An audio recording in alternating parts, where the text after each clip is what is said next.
নমস্কার বন্ধুরা, শুভ সন্ধ্যা। আজকে আমি আপনাদের বানিয়ে দেখাবো মাত্র হাফ বাটি সুজি আর 10 টাকার গুঁড়ো দুধ দিয়ে দারুণ স্বাদের লোভনীয় একটি পিঠে রেসিপি। এই পিঠাটা এতটাই সুস্বাদু হয় খেতে, আর বানানোও এতটা সোজা যে দেখবে সেই কিন্তু বানাতে পারবে, আর খেতেও কিন্তু ভীষণ মজাদার হয়। তো চলুন কিভাবে আমি রেসিপিটি করছি দেখতে থাকুন। তো প্রথমে আমি একটা প্যানের মধ্যে 1.5 চামচের মতো ঘি দিয়ে দিচ্ছি। অবশ্যই ঘি দিয়ে করবেন। তো এখানে আমি হাফ বাটি সুজি নিয়েছি, বড় সাইজের যে বাটি হয় সেই বাটির হাফ বাটি, আবার কাপ মেপে করলে এটা হাফ কাপই হবে। তো সুজিটাকে আমি গ্যাসের ফ্লেম অফ করে ঘিয়ের সঙ্গে ভালো করে কয়েক সেকেন্ড একটু নাড়াচাড়া করে নেব। খুব বেশি লালচে করে কিন্তু সুজিটাকে ভাজার প্রয়োজন নেই বন্ধুরা। তো দেখুন ঘিয়ের সঙ্গে কিন্তু সুজিটা ভালো মতো মিশে গেছে, সুন্দর একটা স্মেল বেরোতে শুরু করেছে। এবারে এখানে আমি গুঁড়ো দুধ দিয়ে দিচ্ছি 1 প্যাকেট। আমি এখানে 10 টাকার 1 প্যাকেট গুঁড়ো দুধ দিচ্ছি, আর একটুখানি নুন দিয়ে দিচ্ছি, আর এখানে এই চামচের 3 চামচ চিনি দিচ্ছি। চিনিটা আপনারা আপনাদের টেস্ট অনুযায়ী দেবেন।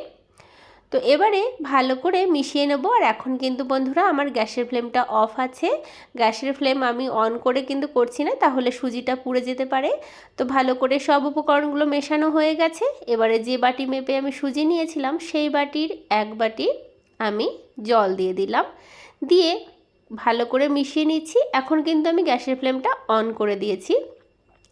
এবারে সুজিটাকে ভালো করে কিছু সময় নাড়াচাড়া করে নেব। 3-4 মিনিটের মধ্যেই দেখবেন সুন্দর একটা ডো তৈরি হয়ে যাবে। তো দেখুন কন্টিনিউয়াসলি কিন্তু এরকম নাড়াচাড়া করতে হবে, আর গ্যাসের ফ্লেমটা কিন্তু এখন মিডিয়াম টু লো হিটে রেখেই কিন্তু আমি এই ডোটা তৈরি করছি। তো আপনাদের সঙ্গে কথা বলতে বলতে সুজির ডোটা কিন্তু রেডি। একটা পাত্রে নামিয়ে নিয়েছি। এবারে একটু ঠান্ডা করে নেব, খুব বেশি ঠান্ডা করার প্রয়োজন নেই। তো বন্ধুরা হাত দেওয়া যাচ্ছে সেরকম ঠান্ডা করে নিয়েছি। এবারে এর মধ্যে আমি এই চামচের যে চামচে চিনি নিয়েছি সেই চামচে করে 2 চামচ ময়দা নিচ্ছি। ময়দা খুব বেশি দেওয়ার প্রয়োজন নেই বন্ধুরা, 2 চামচ দিলেই যথেষ্ট। মানে আমি আমার হাফ বাটির পরিমাণ অনুযায়ী কিন্তু ময়দাটা দিয়েছি, আপনারা আপনাদের পরিমাণ অনুযায়ী ময়দা দেবেন। এবারে ময়দাটাকে সুজির ডোয়ের সঙ্গে ভালো করে মিশিয়ে নিয়েছি। এবার এখানে চামচের 3 চামচ মতো আমার জল লেগেছে, দিয়ে ভালো করে সুন্দর একটা মসৃণ ডো বানিয়ে নিয়েছি। দেখুন ডোটা দেখেই আশা করি আপনারা বুঝতে পারছেন ডোটা কত সুন্দর করে আমি চেপে চেপে মাখতে হবে আর কি, খুব চেপে চেপে মেখেছি, আর সেই জন্যই এরকম একটা মসৃণ ডো তৈরি হয়ে গেছে। এবারে এই ডো থেকে লেচি কেটে নেব। একটু বড় বড় করেই লেচি কাটছি, আপনারা ভিডিওটা দেখতে থাকুন।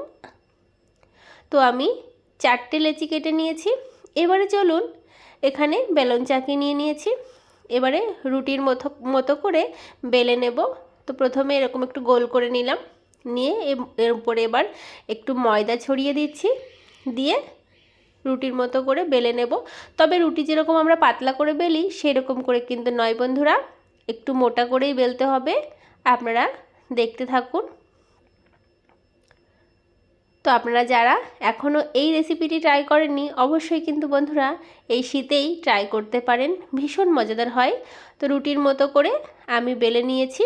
এবারে এই যে একটা ঢাকনা নিয়েছি, একটা কৌটোর ঢাকনা, আপনারা গ্লাস মেপেও দিয়েও কাটতে পারেন। আর দেখুন কতটা মোটা সেটা আশা করি আপনারা দেখেই বুঝতে পারছেন। আমি আমার সুবিধার্থে এই ঢাকনা দিয়েই কাটছি, এক সাইজের হবে তাহলে মাপটা। তো দেখুন কতটা সুন্দর আর কত সহজে কাটা হয়ে গেল। এবারে একটা থালার উপরে আমি একটু ময়দা ছড়িয়ে নিয়েছি, নিয়ে এই সুজির যে পিঠেগুলো রেডি করেছি আমি রেখে দিলাম। আর এই বাকি যে অংশটুকু রয়েছে এটা কিন্তু ফেলবো না, এটাও আমি ব্যবহার করব। তো আর একটা আমি আপনাদের বেলে দেখাচ্ছি। তো বন্ধুরা আমার এই পিঠে রেসিপিটি যদি আপনাদের ভালো লাগে তাহলে অবশ্যই লাইক, শেয়ার, কমেন্ট, সাবস্ক্রাইব করে পাশের বেল আইকনটা প্রেস করার অনুরোধ জানাচ্ছি। তো এই রুটিটাও আমার বেলা হয়ে গেছে আপনাদের সঙ্গে কথা বলতে বলতে। আবার এই কৌটোর ঢাকনাটা দিয়ে চেপে চেপে এই যে এরকম পিঠেগুলো বানিয়ে নিচ্ছি। খুব সহজে কিন্তু যে পারে না সেও কিন্তু বানিয়ে নিতে পারবে। তো আমার কিন্তু সব পিঠেগুলো রেডি হয়ে গেছে, আর মোটা ঠিক এরকমই থাকবে। তো এখানে একটা কড়াইতে আমি 1 লিটার ঘন দুধ বসিয়ে দিয়েছি, মানে ফুল ফ্যাট যে দুধ, সেই দুধটা 4টে এলাচ দিয়েছি। এবারে এখানে 1 চামচ ঘি দিয়ে দিচ্ছি। ঘিটা দিলে কিন্তু এই পিঠেটা খেতে ভীষণ ভালো লাগে। তো ঘিটা ভালো করে মিশিয়ে নিচ্ছি আর দুধটাকে ভালো করে ফুটিয়ে নেব। দুধ যতটা ভালো জাল হবে এই পিঠেটা কিন্তু খেতে ততটাই ভালো লাগবে। আমি এই বাটি মেপে 1.5 বাটি মতো চিনি দিচ্ছি। পিঠে একটু মিঠে হলেই খেতে ভালো লাগে, আপনারা আপনাদের মানে মিষ্টি অনুযায়ী দেবেন যতটা খেতে পছন্দ করেন। চিনিটা দিয়ে ভালো করে মিশিয়ে নিচ্ছি। এবারে এখানে আমি কিছুটা নারকেল কোড়া দিচ্ছি। নারকেল কোড়া দিলে কিন্তু যে কোনো পিঠেরই টেস্ট কিন্তু দ্বিগুণ হয়ে যায় আর খেতে ভীষণই ভালো লাগে। আর এই দুধের শিরাটা বন্ধুরা একটু ঘন ঘন হবে, তো আমি শিরাটা আর একটা ওভেনের উপর ট্রান্সফার করে আস্তে আস্তে একটু ঘন করে নেব। এদিকে কড়াইতে সাদা তেল আমি আগে থেকে গরম করে নিয়েছি আর যে পিঠেগুলো রেডি করে রেখেছিলাম সুজির দিয়ে দিলাম। এখন কিন্তু গ্যাসের ফ্লেম মিডিয়াম ফ্লেমে রেখেছি আর দেখবেন পিঠেগুলো কত সুন্দর একদম বলের মতো ফুলে উঠবে। দেখুন বন্ধুরা কত সুন্দর ফুলে উঠেছে। আপনারাও যদি বানান আপনাদের পিঠেগুলোও কিন্তু এরকমই হবে।